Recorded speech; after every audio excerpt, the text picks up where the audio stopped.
టాలీవుడ్లో చిన్న సినిమాగా మొదలై పాన్ ఇండియా వైడ్గా సత్తా చాటుకున్న చిత్రం హనుమాన్. తేజ సజ్జా నటన, ప్రశాంత్ వర్మ అద్భుతమైన విజువల్స్ ప్రపంచవ్యాప్తంగా ప్రేక్షకులను మంత్రముగ్ధులను చేశాయి.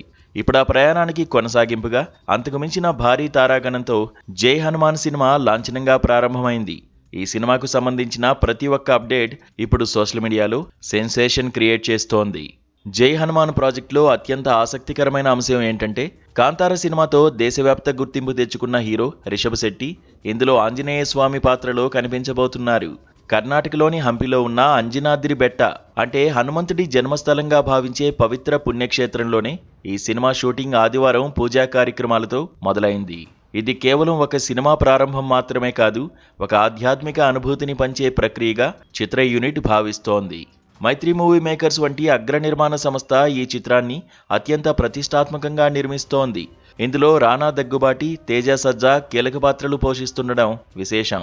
జాతీయ పురస్కార గ్రహీత ప్రశాంత్ వర్మ తనదైన శైలిలో ఈ సినిమాను ఐమాక్స్ 3D ఫార్మాట్లో రూపొందిస్తున్నారు.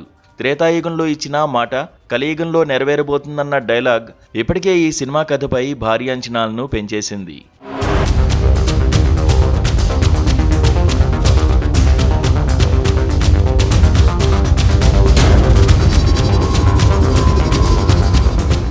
ప్రశాంత్ వర్మ తన సినిమాటిక్ యూనివర్స్ను హనుమాన్ సినిమాకు మించి ఉండేలా ప్లాన్ చేస్తున్నారు.